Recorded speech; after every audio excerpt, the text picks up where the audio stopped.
안녕하세요. 소리의 가치입니다. 구독과 좋아요, 알림 설정 부탁드려요. 오늘의 사연 시작할게요. 첫 번째 사연입니다. 제 이야기입니다. 친구가 없어서 친구한테 이야기한다고 생각하고 편하게 쓸게요. 제 나이는 45이고 4살 때 엄마는 암으로 돌아가시고 할아버지 댁에서 아빠랑 저랑 오빠 2명이랑 조부모님이랑 살았는데 할머니가 저를 엄청 구박하셨습니다. 촌이라서 남녀 차별이 엄청 심했습니다. 제가 막내인데 집안일은 제가 다 했고 오빠들 속옷도 다 제가 빨아야 했습니다. 제대로 못하면 빗자루나 밥주걱 큰 걸로 맞으며 배웠습니다. 11살 때 바닷가에 있는 창고에서 둘째 오빠랑 둘째 오빠 친구에게 잊지 못할 끔찍한 행위도 당하였습니다. 둘째는 그때 16살이었습니다. 친오빠랑 친오빠 친구 둘이서 저에게 성적 행위를 하였습니다. 뭔 생각인지 울면서 큰오빠한테 말했는데 오히려 큰오빠가 저를 손찌검했습니다.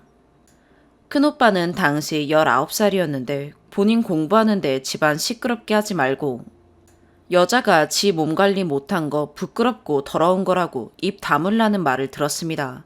그래서 그런 줄 알고 입 다물었고요. 그러고 3년 동안 둘째랑 그 친구들한테 자주 당했었습니다. 근데 그걸 마을에 어떤 새댁 아줌마가 알게 됐고 아줌마가 그걸 할머니한테 말했는데 할머니는 알고 있었답니다. 저는 할머니가 알고 있을 거라는 건 생각도 못했습니다. 방에서 새댁 아줌마랑 할머니가 얘기하는 걸 몰래 들었는데 할머니가 다 아니까 어디 가서 아무 말도 하지 말어 하는 소리를 듣고 무너질 세상도 없는데 무너지는 것 같았습니다.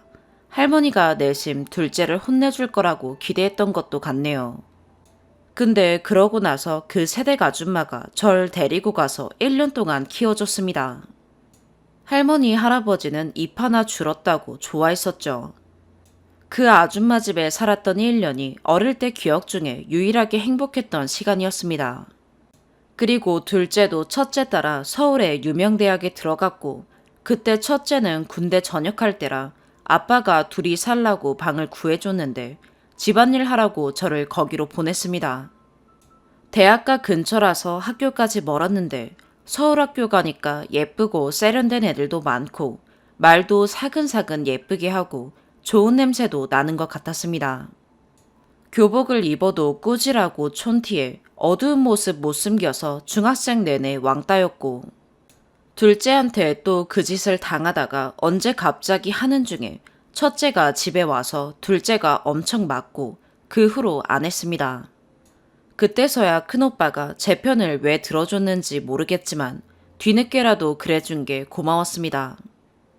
그렇게 사니까 전 맨날 학교에서 멍하고 멍청하다는 소리를 들었고 고등학교는 안 갔습니다. 그리고 여기저기서 알바해서 오빠들이랑 사는 집에 생활비 제가 냈습니다. 그리고 20살 때 큰오빠가 자기 나중에 결혼해야 하는데 제가 쪽팔린 지 검정고시 치라고 해서 검정고시 쳤고 못 치면 가만 안 둔다고 해서 처음으로 열심히 공부했습니다. 그러다 23세 알바하던 고깃집에 30살이던 직원이랑 억지로 만나다가 임신해서 그냥 혼인신고만 하고 원룸 구해서 살았습니다. 저는 어디 가서 제 의견이라는 걸 말해본 적이 없는 사람이라서 그냥 그러려니 하고 그렇게 만나서 같이 살았는데 그 사람은 제가 18주 차에 첫째에 유산하고 그 후부터 저에게 많이 손찌검을 했습니다. 처음에는 술 마시면 손찌검하더니 나중에는 밥 먹는 모습도 꼴보기 싫다며 손찌검하고 억지로 밤일하다가 마음에 안 들면 손찌검하고 그랬습니다. 일도 1년의 반은 안 해서 제가 어디 가서 알바하면 그걸로 살았습니다. 근데 그게 제 인생에서는 당연한 줄 알았습니다. 큰오빠는 떵떵거리는 직업을 구했고 의사인 새언니랑 결혼했습니다. 새언니 집이 좀 괜찮은데 처가에서 지원해준 돈으로 첫째랑 언니가 똑똑해서 투자 잘해서 돈을 엄청 많이 벌어서 할머니 할아버지 집도 다시 지어주고 아빠도 노가다 안 하게 생활비 보내주고 그랬는데 전 쪽팔린다고 큰오빠 상견례도 못 오게 했고 결혼식에서도 입 한 번 못 열게 주의 주고 그랬습니다. 둘째도 헉소리 날 만큼 좋은 직업이고 같은 직업 여자랑 결혼해서 거기도 잘 삽니다. 저만 인생이 시궁창입니다. 25에 우리 첫 애를 얻었습니다. 아들은 너무 싫었는데 아들이었습니다. 남자라는 게 짐승 같고 싫었는데 모성이라는 게 생기더군요. 아들이 숨만 쉬어도 예쁘고 사랑스럽고 감사하던데 남편은 저를 계속 손찌검 했고 애가 울면 애도 손찌검 하려고 해서 차라리 나에게 그러라 해서 몸 어디든 다 멍이었습니다. 그러다가 어느 날 여름에 오랜만에 남편이랑 애기랑 할머니 집에 갔는데 아빠랑 할머니, 할아버지가 제 다리에 멍을 봤습니다. 갑자기 남편에게 손찌검 당하냐 물어봐서 별 생각 없이 그렇다니까 갑자기 셋이서 남편에게 엄청 해를 가하며 가만 안 두더군요. 왜 그랬는지 모르겠는데 웃기게도 고맙더라고요. 남편이 싹싹 빌고 다시는 안 그러겠다고 각서 쓰고 다음 날 아빠가 살림에 보탰으라며 처음으로 저한테 2천만 원을 줬습니다. 그리고 서울로 돌아와서 남편한테 더 손찌검 당했습니다. 그럼 그렇지 하고 살다가 27에 둘째 딸이 생겼는데 딸이 저처럼 첫째나 남편에게 안 좋은 짓을 당할까봐 너무 무서웠습니다. 제가 엄마인데 제가 제 3살짜리 아들을 못 믿었습니다. 그래서 제가 딸을 끼고 살았는데 남편은 처음에는 모르다가 나중에 딸 좀 크고 나니까 제가 지랑 아들을 피해서 딸을 숨기는 걸 알더라고요. 그래서 더 많이 손찌검 당하며 살았고 아들은 초등학교 들어가면서부터 저한테 무슨 년 이러면서 욕하고 마음에 안 들면 뭐 던지고 욕하더군요. 아들한테 욕먹고 맞아도 할 말이 없었습니다. 제가 딸한테 집착하니까 딸도 저를 싫어했습니다. 제가 엄마로서 자격이 없으니까 제 자식들이 저 싫어하는 것도 이해합니다. 사랑 한 번 못 받아보고 벌레처럼 45까지 살았는데 몸이 너무 안 좋아서 참다 새언니가 있는 병원에 검사하러 갔는데 암이라네요. 치료하면 괜찮을 것 같다고 하는데 돈도 없고 이 나이 때까지 보험도 없습니다. 살기도 싫고 그냥 어디 여행이나 혼자 가고 하고 싶은 것 좀 해보다가 떠나려고 합니다. 둘째 오빠 가족은 결혼하고 한 번도 본 적 없습니다. 아니, 할머니, 할아버지 장례식 때만 봤습니다. 그때 조카들도 처음 봤습니다. 오빠들이 가족 행사 때 저 부끄럽다고 오지 말라고 해서 안 가서 본 적 없는데 큰 새언니는 자주 봤습니다. 큰 새언니가 저 어릴 때 새댁 아줌마 다음으로 제 인생에서 착한 사람입니다. 오빠가 저 무시하고 저 차별받고 자란 거 알아서 오빠 몰래 저한테 연락해서 돈도 보내줬습니다. 근데 돈 받아도 남편한테 맨날 뺏기니까 돈 따로 보내주고 따로 저 불러서 옷 사주고 맛있는 것도 사주고 많이 챙겨주셨습니다. 이런 천사가 왜 저희 오빠 같은 놈을 만났는지 모르겠는데 처가가 잘 살고 언니가 똑똑하니까 오빠도 언니한테는 잘하는 걸로 알고 있습니다. 이번에도 제가 치료 안 받겠다고 가족들한테는 말하지 말라니까 돈 때문에 그러냐고. 언니가 몰래 치료비 다 내줄 거니까 치료하라고 하는데 새언니가 친언니였으면 좋았겠다고 하면서 엉엉 울었습니다. 언니도 엉엉 울었고요. 큰 새언니가 올해 50인데 참 우아하고 예쁘고 똑똑하고 멋집니다. 왕비님 같고 다음 생에는 언니 같은 여자로 살아보고 싶습니다. 여행이나 가고 하고 싶은 거나 좀 하다가 떠나고 싶다니까 언니가 일단 하고 싶은 대로 살아보라고 그러라고 했습니다. 일주일 전에 경기도에 오피스텔 하나 구해주고 달에 300씩 보내준다고. 하고 싶은 거 하라고 했습니다. 미안해하니까 친언니 해준다고 그냥 저 하고 싶은 대로 하라고 눈 딱 감고 받으라고 해서 염치 없이 받기로 했습니다. 해외는 못 나가니까 제주도라도 한번 가보고 싶다니까 언니가 1등석 비행기표 사준다고 해서 열흘 뒤에 갑니다. 호텔도 언니가 예약해줬는데 제가 운전을 못해서 버스나 택시 타고 다녀야 해서 걱정입니다. 여행이 처음이라서 길이라도 잃을까 무섭고 어디를 가야 하는지도 모르겠으니 아줌마가 갈 만한 제주도 여행 코스 추천해주면 고맙겠습니다. 걱정이지만 일단 설레는 마음이 큽니다. 제 자식들 처음 낳고 안아봤을 때만큼 설레는 것 같습니다. 떠나기 전에 이제 할머니가 됐을 새댁 아줌마 보고 싶은데 연락처를 몰라서 못 보는 게 한이고, 내 자식들한테 아무것도 못 해주고 저 같은 사람이 보석 같은 애들 낳아서 쓰레기 같은 인생을 물려준 게 한입니다. 좀 더 어릴 때는 가족에 대한 증오랑 복수심이 있었는데 나이 들면서 그마저도 없네요. 인생 처음으로 하고 싶은 거 하다가 조용히 눈 감고 싶은데 조금 있으면 몸이 더 아플 건데 그건 무서워서 더 안 좋아지기 전에 그냥 눈 감아야 하나 고민입니다. 하늘에 먼저 가 있을 엄마가 너무 보고 싶습니다. 엄마 기억도 안 나는데 보고 싶습니다. 하늘 가면 먼저 떠난 할머니 할아버지에게 저한테 왜 그랬냐고 좀 따지고 싶네요. 일주일 동안 혼자 조용히 지내니까 생각도 많아지고 제 인생 하소연 한번 하고 싶어서 글 적어보는데 이렇게 모든 걸 털어놓는 건 처음입니다. 누구라도 좋으니 위로해주면 마음이 덜 외로울 것 같습니다. 고구마 스토리라서 죄송하고 제주도 여행 추천 부탁드려요. 추가. 아침에 일어나서 달아준 답글들 다 읽어보았습니다. 제 생에 이렇게 많은 사람들에게 위로받은 게 처음이라 아침부터 많이 울었고 너무 신기하네요. 댓글 달아준 감사한 분들에게 직접 감사 댓글을 달고 싶지만 아줌마라 손도 느리고 게을러서 추가 한번 해봅니다. 칭찬받고 잘한 적이 없어서 글 잘 쓴다는 칭찬이 너무 감사하네요. 남의 인생에 대신 울어주고 마음 아파해주고 응원하고 뭐라도 사주겠다고 하고 대신 화내주는 분들 마음이 너무 천사라 굉장히 제 마음이 따뜻해집니다. 착하고 고운 마음이 여러분 인생 곳곳에서 빛나기를 진심으로 기도하겠습니다.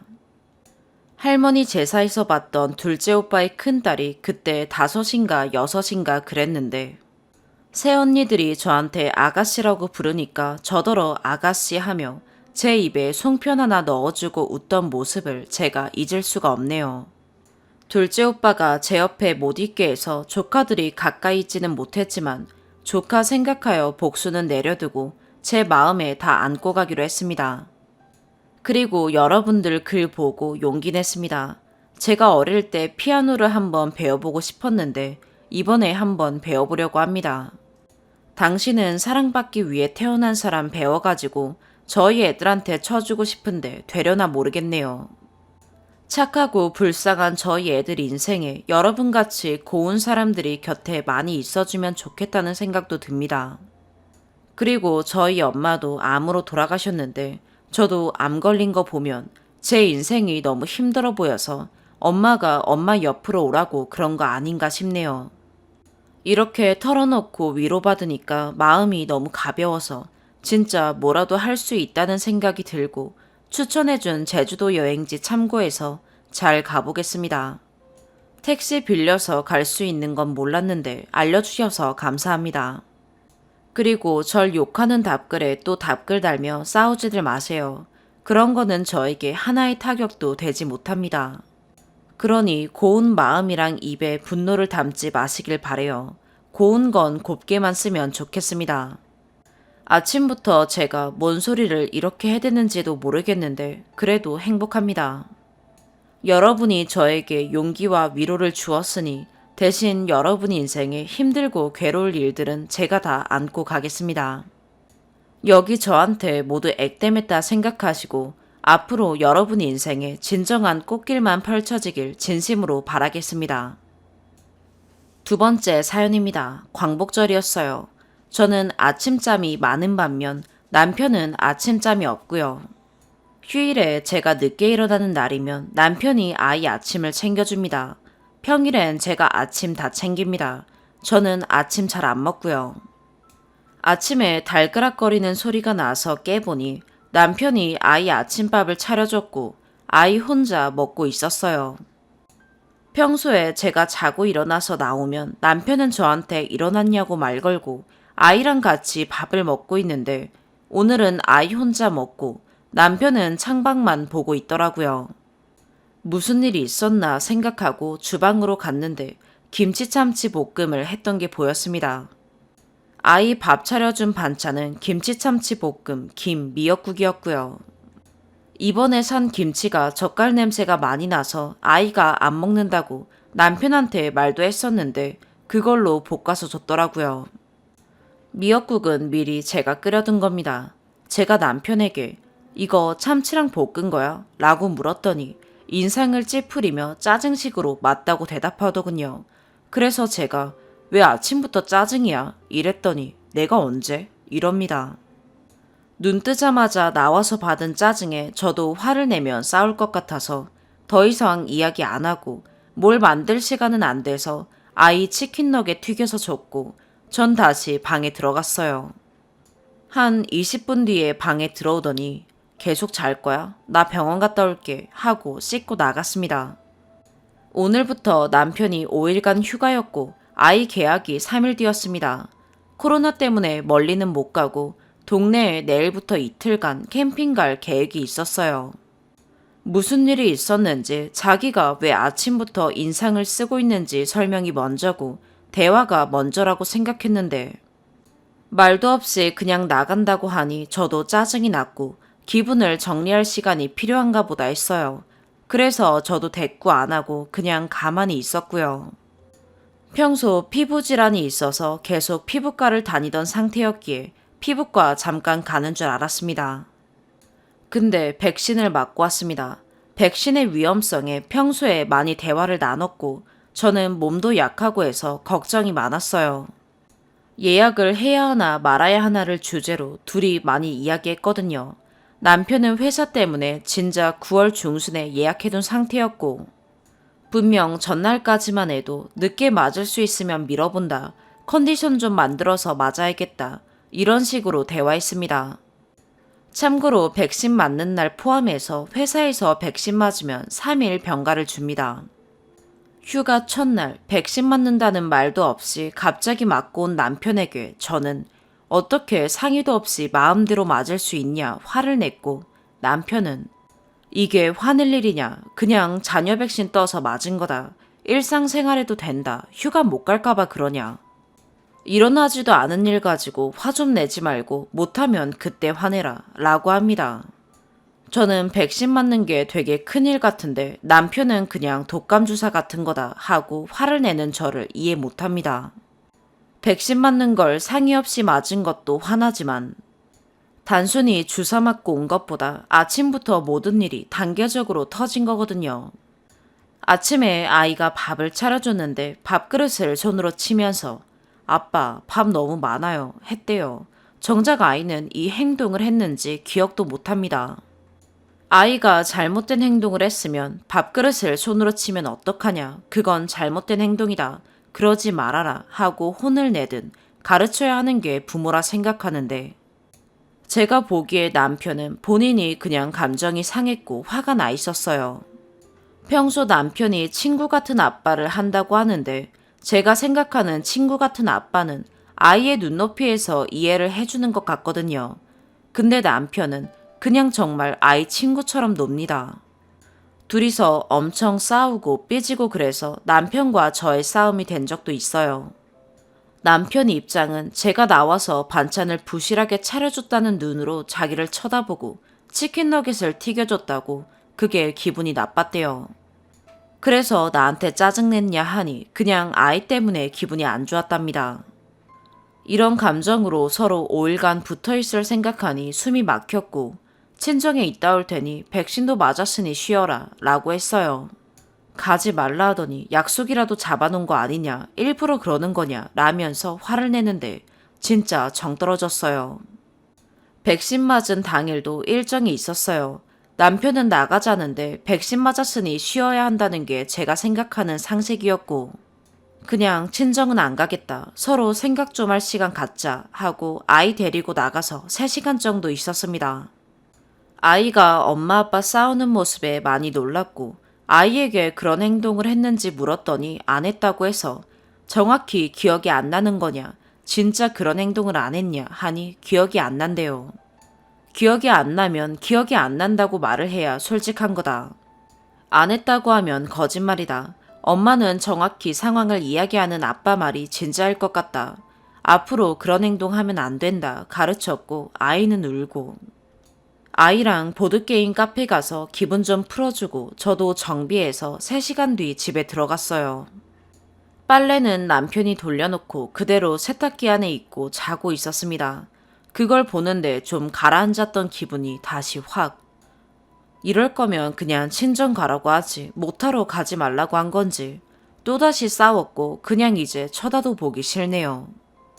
남편이 따로 사는 거 싫어해서 저도 계속 일하다가 남편 회사 발령 때문에 시골까지 쫓아와서 적성에도 안 맞는 억지 가정주부 2년 가까이 하고 있고 저도 곧 일할 예정인데 진짜 다 그만두고 그냥 혼자 살고 싶어집니다. 백신 맞고 혹시 아플까봐 걱정되다가도 화가 납니다. 꼭 휴가 기간에 이런 상황을 만들어야 했을지.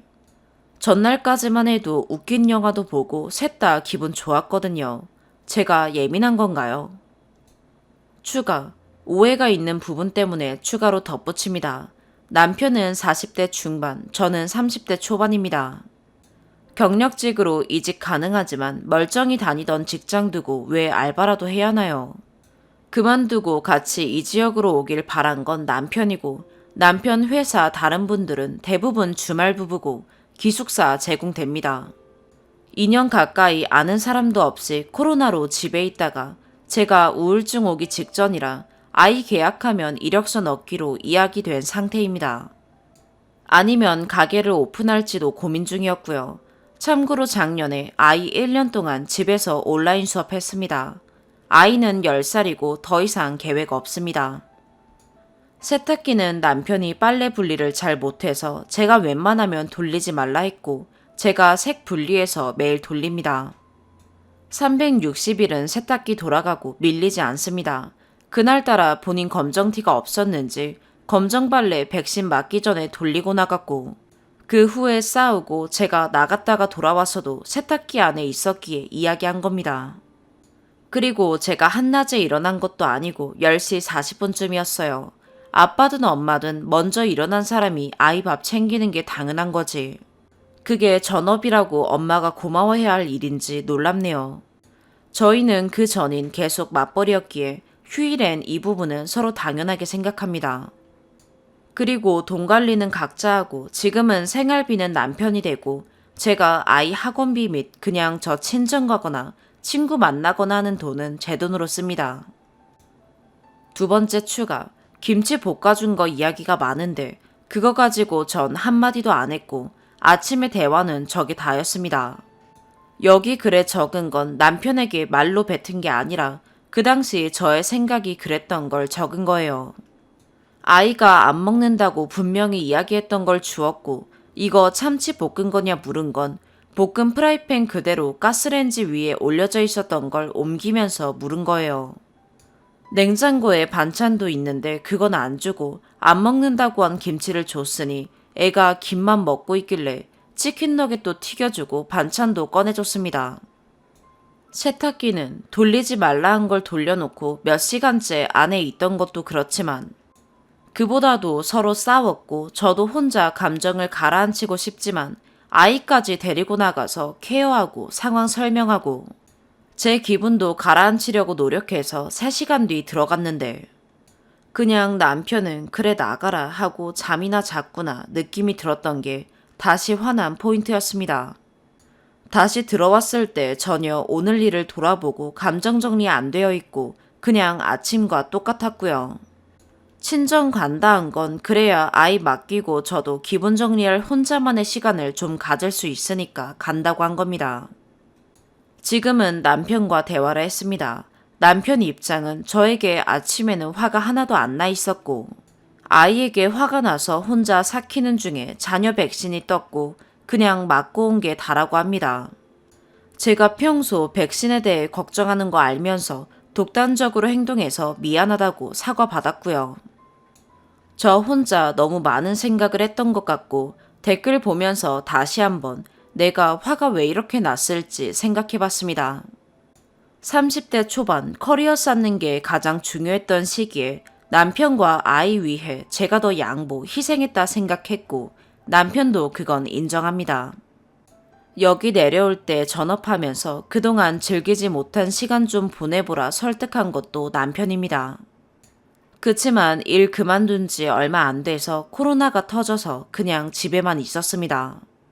그런데 지금은 주말 부부를 하더라도 제가 일하면 아이를 케어해 줄 수 있는 사람이 있는 친정 근처로 가서 일을 해야겠다는 생각이 드네요. 제가 무엇 때문에 일도 그만두고 지방 와서 이러고 있는지 혼란스러워졌고 후회도 됩니다. 남편에게도 이야기했고 남편은 잘못했다 같이 있자고 합니다. 그리고 현실적으로 주말에 아이 밥 챙기는 남편이 흔치 않다 감사해라 라는 댓글은 참...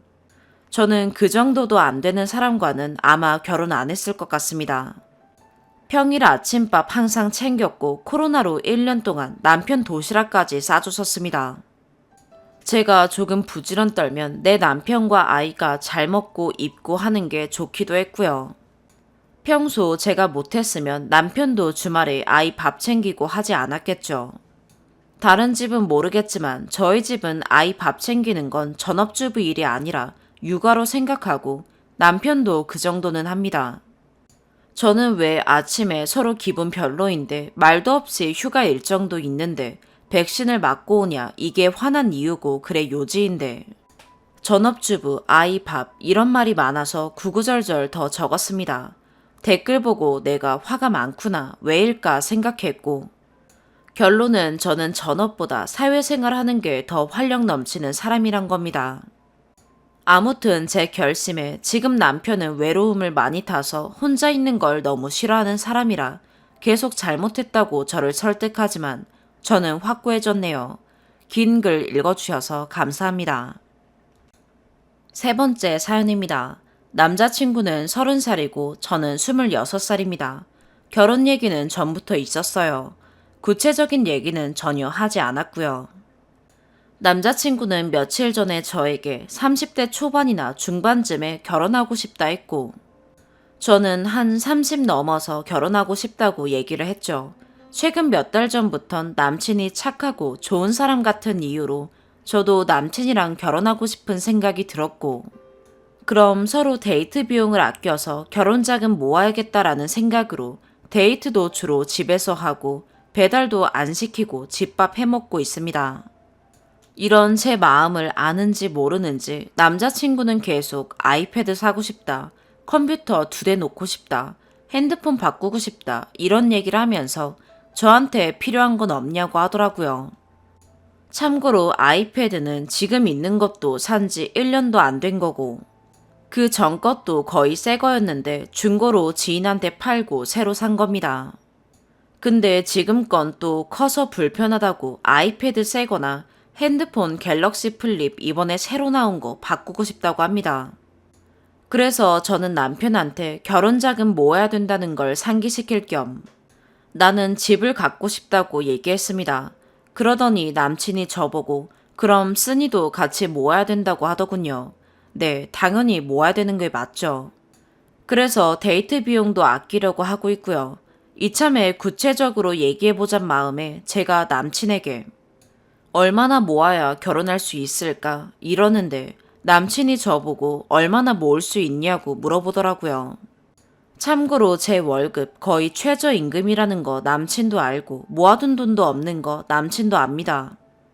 그래서 제가 생각하니 제 월급으로는 50% 넘게 적금을 해도 5년 안에 5천, 진짜 잘해야 7천 될 것 같아서 1억은 모으기 힘들 것 같은데 라고 했습니다. 월급은 세후 170에 적금 100, 핸드폰비, 보험, 교통비 빼도 40 겨우 남는데 점심 안 먹으면서 그 돈 데이트 비용으로 같이 쓰고 있습니다. 6대 4, 7대 3 정도 부담하고 있습니다. 사실 전 제가 저렇게 얘기하면 1억까진 준비할 필요 없다고 말할 줄 알았습니다. 왜냐하면 집이야 돈 부족하면 대출받고 그건 같이 갚으면 된다고 생각을 했거든요. 여긴 지방이라 집값도 싼 편이라 30평대 아파트 분양가도 3억이 좀 넘고 2억대도 가끔 있습니다. 스드메 같은 것도 가격은 천지 차이라고 하지만 가장 친한 친구가 결혼해서 물어보니 코로나라 그런지 운 좋게 싸게 해서 300만 원이라고 하더라고요. 물론 그 다음 주에 다른 지인 결혼식이 있어서 드레스 퀄리티 등 비교가 되긴 했지만 전 원래 스드메에 큰 욕심은 없고 저렴하게 한 지인도 결혼할 당시 너무 예뻐서 그냥 그런 건 형편에 맞춰 욕심 크게 안 부리면 된다고 생각했거든요. 그래서 저는 5천에서 7천 정도 생각하고 오빠한테 1억 모으긴 힘들 거라 했더니 오빠가 하는 말이 그러면 곤란하다고 합니다. 마치 아무리 못해도 1억은 있어야 된다고 하는 것처럼요. 그래서 오빠가 생각할 때는 결혼 비용이 어느 정도 있어야 되냐고 물어보니까 2억은 있어야 된대요. 결혼 비용이 2억은 필요할 것 같으니 제가 1억도 못 들고 오면 곤란하다고 생각하나 봐요. 근데 또 웃긴 건 나이가 30이고 결혼 빨리 하고 싶다는 양반이 모은 돈이 1,000만 원도 안 된대요. 돈 1,000만 원도 솔직히 이해 못하지만 그렇다 쳐도 겨우 그 돈 모았으면서 컴퓨터 400짜리, 최신형 핸드폰, 아이패드 그걸 다 사고 싶다면서 저랑 결혼할 생각을 하는 건지 진짜 이해할 수 없어요. 진짜 제가 저한테 말도 안 하고 사면 진짜 화낸다고 으름장 나서 그렇지 아무 말 안 했으면 100% 샀을 거예요. 어떻게 확신하냐면 몇 달 전에 600만 원 넘는 고가 제품을 질렀거든요. 그때는 어느 정도 모아둔 게 있었으니 결혼 생각 안 했으니 그러려니 했는데 그렇게 소비해서 지금 남은 게 1,000이네요. 이런 거 생각하면 사실 결혼 비용도 반반이 아니라 저에게 기대고 있는 건지 저희 부모님이 잘 살아요. 금수저, 운수저도 되지는 않지만 남친에 비해 꽤 좋은 동네, 좋은 아파트에서 살고 있습니다. 저는 저희 집이 한 번도 부자라고 생각하지 않았고 그나마 부모님이 열심히 아끼고 운이 좀 좋아서 잘 됐다고 생각하긴 하지만 부자라곤 전혀 생각 안 합니다. 근데 남친이 저보고 좋은 동네, 좋은 집에 산다고 얘기한 적이 있습니다. 저희 집에 비해 자기네 집은 너무 초라하다고요. 아무튼 여러 생각이 드는데 진짜 집안 안 좋고 경제적 능력이 의심되는 것 빼곤 물론 이게 너무 중요하지만 진짜 다 마음에 드는 남자친구인데 이 소비 습관을 고치면서 최대한 만나야 될지 결혼은 얘랑은 포기해야 될지 그냥 헤어질지 너무 고민이 됩니다. 추가, 댓글 감사합니다. 몇 가지 더 적어드려요. 제가 가성비 여친 아니냐는 분들, 그건 아니라고 생각해요. 생일 선물도 늘 제가 주는 것보다 고가의 선물을 주기도 할 뿐. 지금은 바빠서 못 놀러 가지만 바쁘지 않을 때는 제가 어디 가자고 하면 많이 가기도 하고 맛있는 것도 종종 사줍니다. 집밥 데이트를 하는 건 제가 월급에 한계가 있어 데이트 비용을 많이 못 내는데 또 오빠랑 결혼할 생각을 하니 오빠가 버는 돈도 아끼고 싶더라고요. 그리고 요리를 전혀 할 줄 몰라서 연습할 겸 시작했는데 생각보다 재밌고 결과물도 좋아서 자주 하고 있습니다. 제가 고민되는 걸 적다 보니 안 좋은 점, 쎄한 점만 적어 왜 결혼을 고민하는지 이해가 안 가시는 것 같아서 몇 가지 더 적어드리자면 첫 번째, 약속을 잘 지킵니다. 정말 사소한 거 하나라도 제가 싫다고 하거나 고쳤으면 하는 건 고민 후 고치겠다 하고 정말 안 하더라고요. 뭐뭐 하면 너랑 못 사귀어 헤어질 거야 이렇게 극단적으로 얘기한 것도 아니고 이럴까봐 걱정돼 안 했으면 좋겠어 이런 식으로 가볍게 얘기한 것도 안 한다고 하면 안 하더라고요. 이게 가장 결정적인 이유입니다. 두 번째, 집안일도 잘합니다.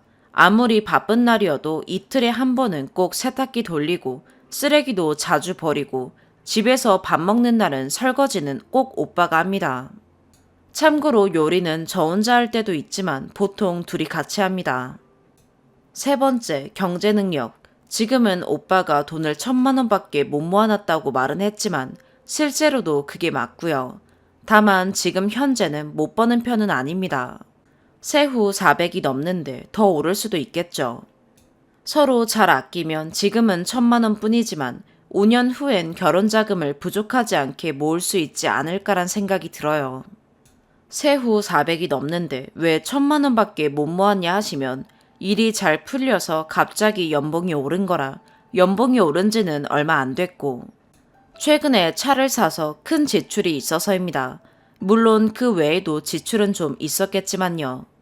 다만 이 직업이 안정적인 건 아니고 또 이직하면 연봉이 낮아질 수 있는데 오빠가 이직 생각도 있기에 변동사항이 있을 수도 있겠지만 아무튼 결혼을 생각하기에 엄청 나쁜 조건은 아니라고 생각해요.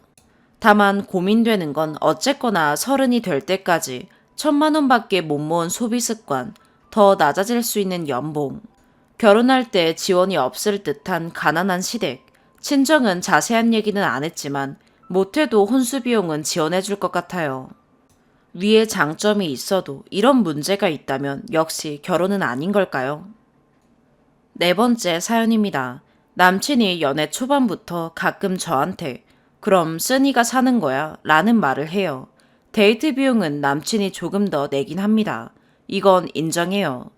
하지만 그렇다고 제가 돈을 아예 안 쓰거나 하진 않습니다. 정확하게 따지진 않았지만 6대4, 7대3 이 정도일 것 같아요. 처음에 저 얘기를 들었을 때는 사귄 지 한 달도 안 됐을 극초기에 둘이 다른 지역으로 놀러 갔을 때였는데 저녁에 고깃집을 먹고 술이 좀 들어갔는데 술이 더 먹고 싶었던 저는 2차를 가고 싶어 했습니다. 그래서 편의점이라도 들려서 맥주라도 사갖고 가자라고 했는데 남친은 별로 내키지 않다가 그럼 써니가 사는 거지 라고 하더라고요. 데이트이고 아니고를 떠나서 원래 적극 권유한 사람이 돈을 내는 게 맞는 거라 생각했고 상대방이 내켜하지 않았을 땐 더더욱 돈을 내는 게 맞는 거라 생각한 저는 제가 낼 생각을 갖고 있었는데 티는 안 냈지만 뭔가 되게 기분이 별로더라고요. 사귄 지 별로 안 됐으니까 내가 돈을 안 낼 거라 생각했나 보다 라고 그땐 그냥 넘겼는데 그 이후로도 저런 식으로 얘기를 종종 하더라고요. 많게는 일주일, 적게는 2주에 한 번 듣는 것 같아요. 또 어제는 복날이라 거하게 먹어서 둘 다 상당히 배부른 상태였는데 제가 오늘 밥 먹고 디저트 먹고 싶던 게 있었는데 배불러서 못 먹겠다. 그래서 뭐냐고 묻길래 제가 초콜릿이라고 했습니다. 편의점에서 쉽게 보이는 초콜릿입니다. 저는 배불러서 안 땡긴다고 됐다고 했지만 초콜릿은 두고 먹을 수도 있으니 내일 아침이라도 먹으면 되는 거 아니냐고 남친이 귀엽고 데려가더라고요. 그 초콜릿을 가리키며 이거냐고 묻더라고요. 큰 거, 중간, 작은 거 이렇게 세트 구성으로 묶여 있었습니다. 제가 먹고 싶었던 맛은 제일 작은 거에는 없고 큰 거, 중간 거에만 있었습니다. 그래서 제가 맞는데 지금 저렇게 큰 건 먹고 싶지 않다고.